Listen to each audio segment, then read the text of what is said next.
আচ্ছা, আমি আজকে মানে যেহেতু একটা মানে কনস্ট্যান্টলি মানে বেঈমান, গদ্দার, রোজ একটা রেটরিক চলছে আর কি, মানে প্রতিদিন প্রতিনিয়ত আরো বেশি লোককে বেঈমান বলতে হচ্ছে এবং হবে, আজকে কালকে পরশু দিন যত বাড়বে আরো বেঈমান বলতে হবে। তো যে কারণে আমি গত দুদিন একটু সময় পেয়েছিলাম, তো আমি আসলে একটা 91 পাতার চিঠি পড়ছিলাম। তো সেই 91 পাতার চিঠিটা পড়ে আমার মনে হলো যে একটু সেই বিষয়টা সংবাদ মাধ্যমের সামনে এবং সংবাদ মাধ্যমের মাধ্যমে এটা একটু প্রকাশ্যে আনা দরকার। আসলে মানে সম্প্রতি ম্যানেজিং ডিরেক্টর পদে উন্নীত হওয়া যারা হচ্ছে বেঈমান বেঈমান বলছেন, ঘটনাচক্রে সেরকম একজন তৃণমূল কংগ্রেসের সাংসদ ছিলেন।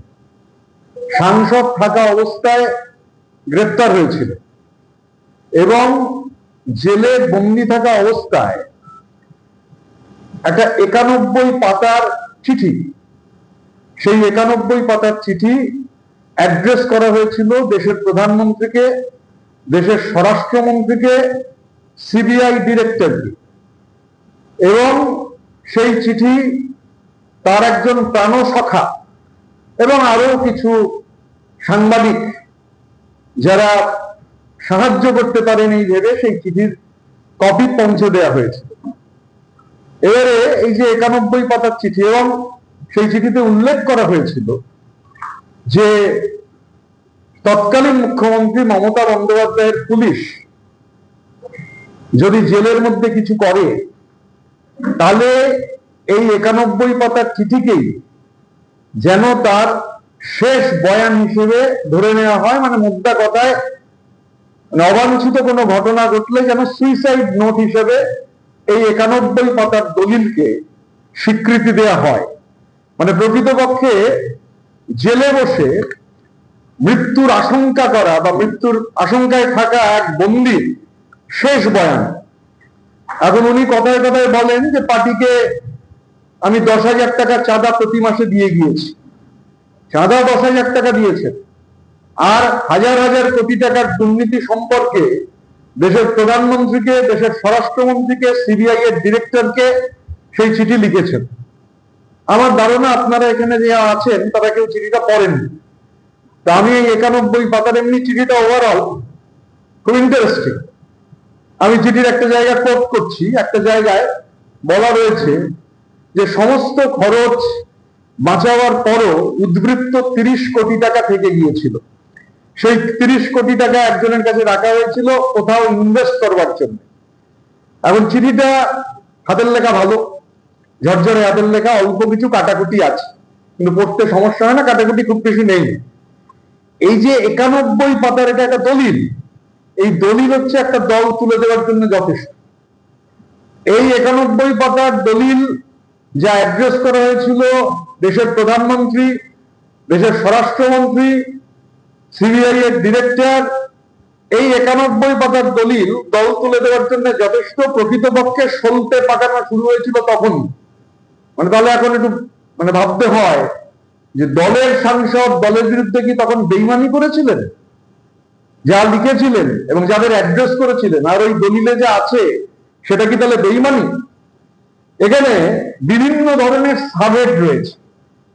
সাবহেড মানে বিভিন্ন মানুষ সম্পর্কে সাবহেড রয়েছে। মানে কারুর জন্য 7 পাতা, কারুর জন্য 8 পাতা, কারুর জন্য 4 পাতা, কারুর 5 পাতা, কারুর 2 পাতা। তো সব থেকে বেশি যার জন্য পাতা বরাদ্দ তিনি রাজ্যের প্রাক্তন মুখ্যমন্ত্রী মমতা বন্দ্যোপাধ্যায়। এবার মমতা বন্দ্যোপাধ্যায়ের যে সাবহেড রয়েছে, আমি শুধু সেই সাবহেড আমি অনুরোধ করবো, আমি সেই ম্যানেজিং ডিরেক্টরকে অনুরোধ করবো যে দিদির এখন অখণ্ড অবসর, 91 পাতার চিঠি একদিনে না হলেও দুদিনে পড়া হয়ে যাবে। আর লেখা যেহেতু ঝরঝরে, পড়তে অসুবিধা হচ্ছে না, আমার কোনো অসুবিধা হয়নি পড়তে। তাই যদি আর যেটুকু কাটাকাটি আছে সেই ম্যানেজিং ডিরেক্টর পাশে বসে বলে দেবেন যে ওর কাটাকুটি কি আছে। কারণ চিঠিটা ম্যানেজিং ডিরেক্টর লিখেছেন, বর্তমান ম্যানেজিং ডিরেক্টর, আর চিঠিটা লেখা হয়েছে যার বিরুদ্ধে। তো আমি রাজ্যের মাননীয় প্রাক্তন মুখ্যমন্ত্রী দিদিকে অনুরোধ করব যে আপনি ম্যানেজিং ডিরেক্টরের কাছ থেকে চিঠিটা চেয়ে নিন, এই 91 পাতার চিঠি। চিঠিটা ভালো করে পড়ুন, ভালো করে পড়লে আপনি বুঝতে পারবেন যে আপনার দল তুলে দেওয়ার সলতে কবে পাকানো শুরু হয়েছিল আর কে হচ্ছে দল তুলে দেওয়ার সলতে পাকাতে শুরু করেছিল। বেইমানির একটা ইতিহাস আপনি অনুভব করতে পারবেন। অসুবিধা হলে ওকেই জিজ্ঞাসা করবেন যেখানে কাটাকুটি রয়েছে। আর যদি 15 দিনের মধ্যে আপনার কাছে চিঠিটা না পৌঁছয়, আমরা কুরিয়ার করে 30B হরিশ চ্যাটার্জি স্ট্রিটে এই চিঠিটা দিদিকে পাঠিয়ে দেবো, এই 91 পাতার দলিলটা পাঠিয়ে দেবো, এবং তারপর দিদিকে পাঠাবার পর সংবাদ মাধ্যমকেও এই 91 পাতার দলিলটা দিয়ে দেবো। আমি বাকি সাবেটের মধ্যে যাচ্ছি না। কোন মানে প্রয়াত কোন নেতা, কোন সাংবাদিক যাদের আছে, সাবেটে যখন চিঠিটা পাবলিক হবে সবাই দেখে নিতে পারবেন কার কার ক্ষেত্রে সাবেট ব্যবহার করা রয়েছে। এখন একটা প্রাইভেট লিমিটেড কোম্পানিতে লালবাতি জ্বালিয়ে দেওয়ার জন্য যে কাজ উনি শুরু করেছিলেন, এটা 10 বছর আগে শুরু করেছিলেন। এখন ঘটনাচক্রে আপাতত ম্যানেজিং ডিরেক্টর পদে উন্নীত হয়েছে। এই চিঠির মধ্যে লেখা রয়েছে, এই চিঠিতে লেখা রয়েছে যে একজন রাজ্যের নির্বাচিত মুখ্যমন্ত্রী চিট ফান্ডের পয়সায় চলেন।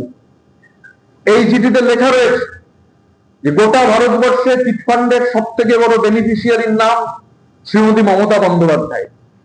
এই চিঠি, এই 91 পাতার চিঠি, যাকে তিনি বলেছিলেন যে কিছু অবাঞ্ছিত ঘটনা ঘটলে সুইসাইড নোট হিসেবে তাকে যেন ধরা হয়, এই চিঠিটাকে তার শেষ বয়ান হিসেবে ধরা হয়, এখানে হচ্ছে সমস্তটা রয়েছে। আমি তো কুইজ মাস্টার, আরেকজন ম্যানেজিং ডিরেক্টর, তাকে অনুরোধ করবো আপনি যেখানে খুশি, পার্লামেন্টে হতে পারে, পার্লামেন্টের বাইরে হতে পারে, স্কুলে কলেজে গিয়ে জিজ্ঞাসা করুন যে কার সম্পর্কে বলা হয়েছে, কে বলেছেন, যে কে উত্তর দিয়ে দেবে। এখন আমার মানে খুব সিম্পল বক্তব্য, যেহেতু আমার ধারণা আপনাদের কারোর কাছে এই চিঠিটা নেই, একজন প্রাণসখা আর হাতে গোনা 2-1 কাছে চিঠিটা পৌঁছে দেওয়ার ব্যবস্থা হয়েছিল। আমি চিঠিটা পড়েছি এবং চিঠিটা পড়ার পর আমার মনে হয়েছে এই যে বেইমান বেইমান, গদ্দার গদ্দার, তো সলতেটাকে পাকানো শুরু করেছিলেন, 10,000 টাকা দিচ্ছেন পার্টির সাংসদ হিসেবে, আবার একই সঙ্গে প্রধানমন্ত্রী, স্বরাষ্ট্রমন্ত্রী, সিবিআই এর অধিকর্তাকে গোটাটা লিখে বলছেন যে গোটাটা হচ্ছে তদন্তের আওতায় আনা হোক। তো আমার মনে হয় আমরা অপেক্ষা করব, যদি দিদির কাছে চিঠিটা ম্যানেজিং ডিরেক্টর পৌঁছে দেন বা পাশে বসে কাটাকুটির জায়গাটুকু এক্সপ্লেন করে দেন, সেটা যদি না হয়, 15 দিন যদি না এটা হয়, তাহলে আমরা এই 91 পাতার চিঠিটা কুরিয়ার করে 30B হরিশ চ্যাটার্জি স্ট্রিটে পাঠিয়ে দেবো।